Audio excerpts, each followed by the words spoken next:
From brooding area to breeding area. Nilipat na natin sila dito. Elevated yan. Nakahangin lang sila. Nandun sila sa taas. Tapos may ipa dito sa baba.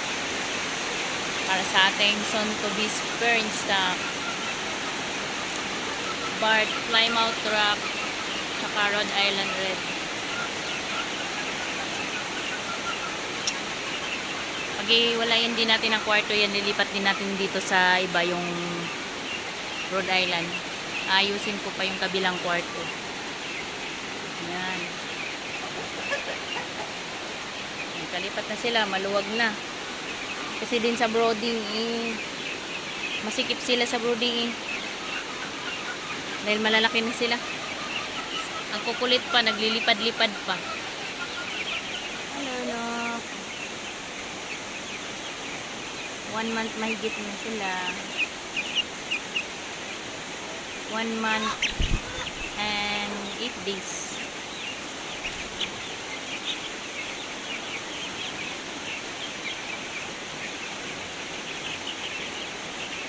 Ayan sila nagtumpok. Takot kayo, no?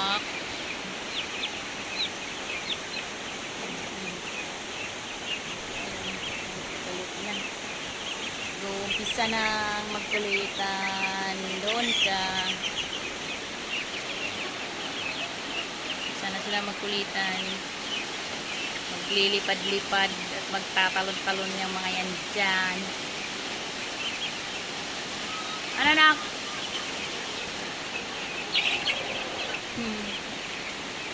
Explore na, nok. Explore na. Malaki na yung space niya pag lilipad-liparan nyo dyan.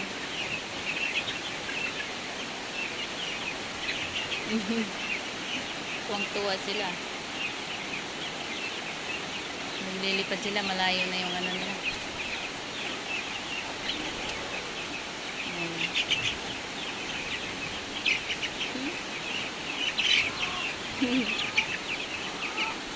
Doon lang. Huwag na dito.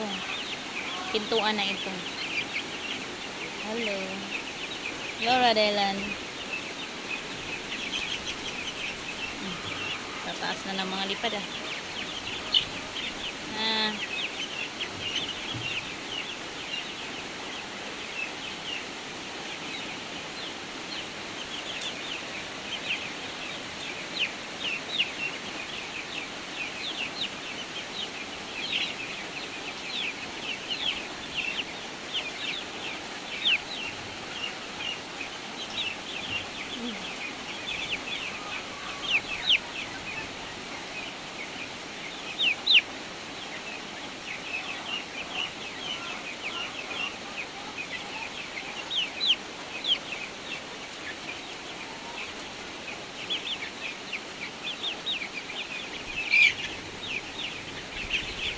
Knock,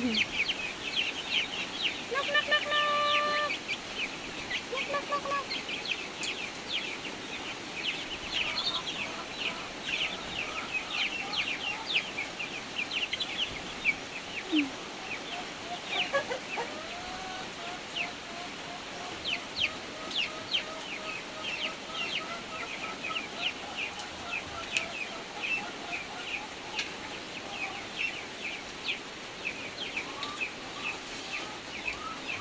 Pinto.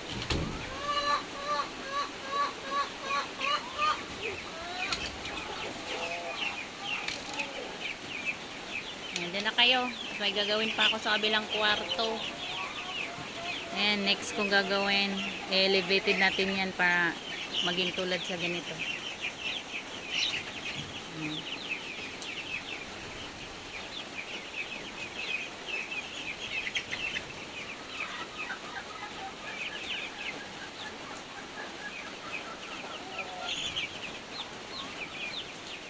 Raining outside, umuulan sa labas, knock knock.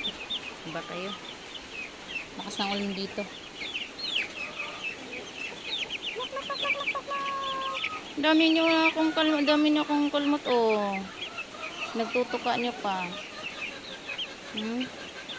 Dami niyo ng kalmot-kalmot yung kamay ko.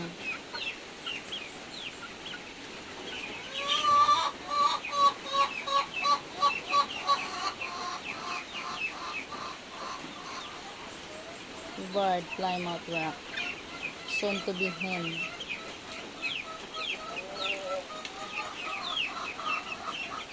Ito yung soon to be roux. Yung light ang kulay.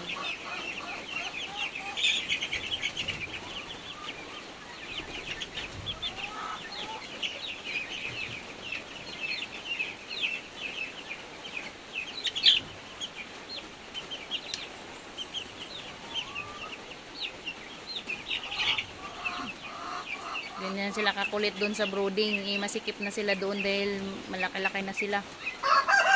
Kailangan na ilipat dito sa maluwag na space. Para kahit magtakbo-takbo sila dyan. Maglilipad-lipad sila dyan.